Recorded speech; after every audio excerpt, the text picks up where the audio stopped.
February 13 ಮತ್ತು 14ರಂದು ಆಶಾ ಕಾರ್ಯಕರ್ತೆಯರಿಂದ ವಿವಿಧ ಬೇಡಿಕೆಗಳಿಗಾಗಿ ಆಗ್ರಹಿಸಿ ವಿಧಾನಸೌಧ ಚಲೋ ಹಮ್ಮಿಕೊಳ್ಳಲಾಗಿದೆ ಎಂದು ಕೆ ಸೋಮಶೇಖರ್ ತಿಳಿಸಿದರು. ಕಲಬುರಗಿಯ ಪತ್ರಿಕಾ ಭವನದಲ್ಲಿ ನಡೆದ ಸುದ್ದಿಗೋಷ್ಠಿಯನ್ನು ಉದ್ದೇಶಿಸಿ ಮಾತನಾಡಿದ ಅವರು, ಎಐಯುಟಿಯುಸಿಗೆ ಸಂಯೋಜಿತಗೊಂಡಿರುವ ಕರ್ನಾಟಕ ರಾಜ್ಯ ಸಂಯುಕ್ತ ಆಶಾ ಕಾರ್ಯಕರ್ತೆಯರ ಸಂಘದ ವತಿಯಿಂದ ಇದೇ 13 ಮತ್ತು 14ರಂದು ಬೆಂಗಳೂರಿನ ಫ್ರೀಡಂ ಪಾರ್ಕ್ನಲ್ಲಿ ರಾಜ್ಯ ಮಟ್ಟದ ವಿಧಾನಸೌಧ ಚಲೋ ಬೃಹತ್ ಪ್ರತಿಭಟನೆ ಹಮ್ಮಿಕೊಳ್ಳಲಾಗಿದೆ. ರಾಜ್ಯದ ಮೂಲೆ ಮೂಲೆಗಳಿಂದ 20,000ಕ್ಕೂ ಅಧಿಕ ಆಶಾ ಕಾರ್ಯಕರ್ತೆಯರು ಈ ಪ್ರತಿಭಟನೆಯಲ್ಲಿ ಪಾಲ್ಗೊಳ್ಳುತ್ತಿದ್ದಾರೆ. ಆಶಾಗಳನ್ನು ವಂಚಿಸುತ್ತಿರುವ RCH ಪೋರ್ಟಲ್ ಅನ್ನು ವೇತನ ಪಾವತಿ ಪ್ರಕ್ರಿಯೆಯಿಂದ ಡಿಲಿಂಕ್ ಮಾಡಬೇಕು. ಕೇಂದ್ರ ಹಾಗೂ ರಾಜ್ಯ ಸರ್ಕಾರಗಳಿಂದ ಮಾಸಿಕ ಕನಿಷ್ಠ 15,000 ರೂಪಾಯಿ ನಿಗದಿ ಮಾಡಬೇಕು. ಪ್ರೋತ್ಸಾಹ ಧನವಿಲ್ಲದ ಹೆಚ್ಚುವರಿ ಕೆಲಸಗಳನ್ನು ಹಾಗೂ ಮೊಬೈಲ್ ಆಧಾರಿತ ಕೆಲಸಗಳನ್ನು ಒತ್ತಾಯ ಪೂರ್ವಕವಾಗಿ ನೀಡಬಾರದು. ಹಲವು ವರ್ಷಗಳಿಂದ ಬಾಕಿ ಇರುವ ಪ್ರೋತ್ಸಾಹ ಧನ ಬಿಡುಗಡೆ ಮಾಡಬೇಕು ಸೇರಿದಂತೆ ತಮ್ಮ 10 ಹಲವು ಬೇಡಿಕೆಗಳಿಗಾಗಿ ಆಗ್ರಹಿಸಿ ಬೃಹತ್ ಪ್ರತಿಭಟನೆ ಹಮ್ಮಿಕೊಳ್ಳಲಾಗುತ್ತಿದೆ ಎಂದರು.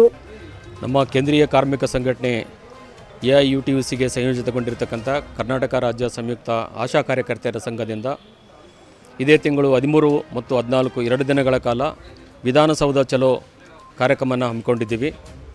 ಕಾರ್ಯಕರ್ತೆಯರಿಗೆ ಕಳೆದ 15 ವರ್ಷಗಳಿಂದ ಏನು ಕೆಲಸ ಮಾಡ್ತಾ ಇದ್ದಾರೆ, ಹಲವಾರು ವೇತನ ಪಾವತಿಗಳಲ್ಲಿ ಭಾಳ ಮುಖ್ಯವಾಗಿ RCH ಪೋರ್ಟಲ್ ಅನ್ನುವ ಒಂದು ಪೋರ್ಟಲ್ ಮೂಲಕ ಬರಬೇಕಾಗಿರ್ತಕ್ಕಂಥ ಪ್ರೋತ್ಸಾಹಧನ, ಇನ್ನಿತರ ಚಟುವಟಿಕೆ ಬರಬೇಕಾದಂಥ ಹಣ ಎಲ್ಲನೂ ಕೂಡ ಸರಿಯಾಗಿ ಬರ್ತಾ ಇಲ್ಲ.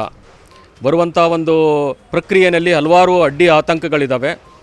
ಆಮೇಲೆ ಅದರಲ್ಲಿ ಫೀಡಿಂಗ್ ಸಮಸ್ಯೆಗಳಾಗಲಿ, ತಾಂತ್ರಿಕ ಸಮಸ್ಯೆಗಳು, ಈ ಥರದ ಹಲವಾರು ಸಮಸ್ಯೆಗಳನ್ನು ಸರ್ಕಾರ ಹೇಳ್ತಾ ಇದ್ದಾರೆ. ಅದರಿಂದ ಆ ಸಮಸ್ಯೆ ಪರಿಹಾರಕ್ಕಾಗಿ ಹಿಂದೆನೂ ಕೂಡ ಹಲವಾರು ವರ್ಷಗಳ ಕಾಲ ನಾವು ಹೋರಾಟಗಳ ಮಾಡಿದ್ರೂ ಇವತ್ತು ಅದು ಸಮಸ್ಯೆ ಇತ್ಯರ್ಥ ಆಗಿಲ್ಲ. ಆ ಕಾರಣದಿಂದ ನಾವು ಈ ತಿಂಗಳು ಆ ಒಂದು ಪೋರ್ಟಲ್ಲು ಈ ಒಂದು ಇವರ ವೇತನ ಪಾವತಿ ಸಿಸ್ಟಮಿಂದ ಡಿಲಿಂಕ್ ಮಾಡಬೇಕು ಅನ್ನೋದು ನಮ್ಮ ಪ್ರಧಾನ ಬೇಡಿಕೆ ಇಟ್ಕೊಂಡು ನಾವು ಇವತ್ತು ಅಲ್ಲಿಗೆ ಹೋಗ್ತಾ ಇದ್ದೀವಿ. ಡಿಲಿಂಕ್ ಮಾಡೋದ್ರ ಮೂಲಕ ಅವರು ಆ ಒಂದು ಪೋರ್ಟಲ್ನಲ್ಲಿ ಬರಬೇಕಾಗಿರುವಂಥ ಹಣ ಮತ್ತು ರಾಜ್ಯ ಸರ್ಕಾರದ 8,000 ರೂಪಾಯಿ ಎಲ್ಲನ್ನೂ ಜೋಡಿಸಿ 15,000 ಈ ಕಾರ್ಯಕರ್ತೆಯರಿಗೆ ಹಣ ಕೊಡಬೇಕು. ಆ ರೀತಿಯಾದಂಥ ಒಂದು ವ್ಯವಸ್ಥೆ ಆಗಬೇಕಂತ ನಾವು ರಾಜ್ಯ ಸರ್ಕಾರಕ್ಕೆ ಕೇಳಿ ಇದು ಮಾಡ್ತಾ ಇದ್ದೀವಿ. ಅದ್ರ ಜೊತೆಗೇ ಈ ಕಾರ್ಯಕರ್ತೆಯರಿಗೆ ಒಂದು ರಿಟೈರ್ಡ್ ಆದರೆ ಅವರು ಏನಾದರೂ ನಡುವೆ ಕೆಲಸ ಬಿಟ್ಟರೆ ಕೇವಲ 20,000 ರೂಪಾಯಿ ಮಾತ್ರ ಅವರಿಗೆ ಇವತ್ತು ಪರಿಹಾರ ಇದೆ. ಅದನ್ನು ಪಶ್ಚಿಮ ಬಂಗಾಳದ ಮಾದರಿನಲ್ಲಿ 3 ಲಕ್ಷಕ್ಕೆ ಹೆಚ್ಚಿಸಬೇಕಂತ ಹೇಳ್ಬಿಟ್ಟು ಕೇಳ್ತಾ ಇದ್ದೀವಿ. ಆಮೇಲೆ ಆರೋಗ್ಯ ಕಾರ್ಯಕರ್ತೆಯರಾಗಿ ಇವರು ಕೆಲಸ ಮಾಡ್ತಾ ಇದ್ದಾರೆ. ಬೇರೆ ಬೇರೆ ರೋಗಿಗಳ ನಡುವೆ ಕೆಲಸ ಮಾಡುವಂಥ ಸಂದರ್ಭದಲ್ಲಿ ಇವರಿಗೆ ಕಾಯಿಲೆ ಬಂದರೆ ಯಾವುದೇ ರೀತಿಯಾದಂಥ ಇವರಿಗೆ ಸೌಲಭ್ಯಗಳಿಲ್ಲ. ಹಾಗಾಗಿ ಇವರಿಗೆ ಇವ್ರದೇ ಆದಂಥ ಒಂದು ಕಾರ್ಪಸ್ ಅಮೌಂಟನ್ನು ಇಟ್ಟು ಆ ಒಂದು ಇದರಲ್ಲಿ ಇವರಿಗೆ ಉಚಿತವಾಗಿ ಚಿಕಿತ್ಸೆ ಕೊಡಬೇಕು, ಆಮೇಲೆ ಆರ್ಥಿಕ ಸಹಾಯ ಮಾಡಬೇಕಂತನೂ ಕೂಡ ನಾವು ಈ ಸಂದರ್ಭದಲ್ಲಿ ಕೇಳಿಕೊಟ್ಟಿದ್ದೀವಿ.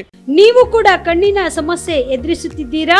ಎಲ್ಲಿ ಚಿಕಿತ್ಸೆ ಪಡೆಯಬೇಕು ಅಂತ ಯೋಚನೆ ಮಾಡ್ತಾ ಇದ್ದೀರಾ? ಮತ್ಯಾಕೆ ತಡ?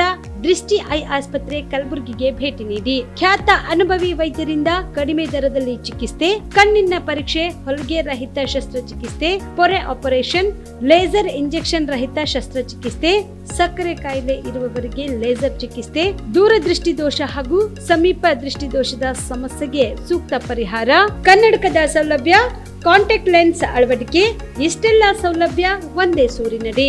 ಹೆಚ್ಚಿನ ಮಾಹಿತಿಗಾಗಿ ಸಂಪರ್ಕಿಸಿ Gachchin Mani tower, Big Bazaar ಮುಂದುಗಡೆ, Jagat circle, Kalaburagi. Phone number 7899328915.